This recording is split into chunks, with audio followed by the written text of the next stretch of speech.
দর্শক, শ্রমিকদের 18 দফা সব দাবি মেনে নেয় আজ থেকে গার্মেন্টস খাতে স্বস্তির আশায় সরকার। বাস্তবতা জানতে সাভারের আশুলিয়া থেকে যোগ দিচ্ছেন আমাদের সহকর্মী নাজমুল হুদা।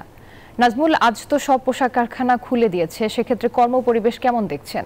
রুবা, আপনাকে ধন্যবাদ। আপনি যেমনটি বলছেন, এই মুহূর্তে রয়েছি আশুলিয়ার নরসিংহপুর এলাকায় এবং তৈরি পোশাক কারখানায় কিন্তু যে শ্রমিকরা কিন্তু যে শান্তিপূর্ণভাবে আসলে কাজ করছে। আমরা যদি একটু দেখাই যে এখানকার শ্রমিকরা কিন্তু যে এখানকার যে অস্থিরতা কেটে কিন্তু আস্তে আস্তে ধীরে ধীরে স্বাভাবিক পরিবেশে ফিরতে শুরু করেছে এবং বিজিএমইর যে বিজিএমইর যে সিদ্ধান্ত অনুযায়ী সকাল থেকেই কিন্তু অধিকাংশ কারখানায় খোলা হয়েছে এবং 14টি কারখানায় কিন্তু শ্রমিকরা যে অনির্দিষ্টকালে যে বন্ধ ছিল সেই বন্ধ রয়েছে। এছাড়া 5টি তৈরি পোশাক কারখানায় কিন্তু শ্রমিকরা কাজে যোগ দিয়েও কিন্তু তাদেরকে কর্তৃপক্ষ ছুটি ঘোষণা করা হয়েছে এবং পুলিশ এবং বিজিএমইর সিদ্ধান্ত মেনে নিয়েছে এবং যে 18 দফা দাবি দিয়েছিল সেই 18 দফা দাবি মেনে কিন্তু শ্রমিকরা কর্মস্থলে যোগদান করেছে।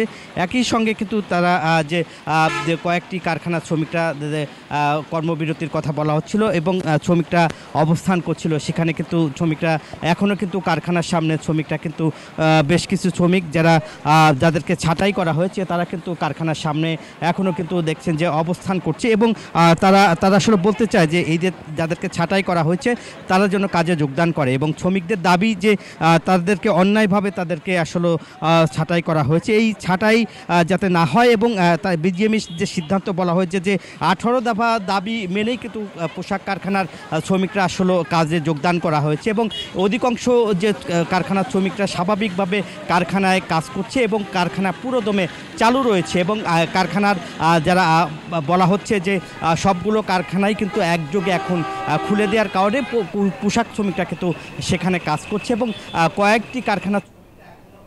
নাজমুল, আপনাকে ধন্যবাদ।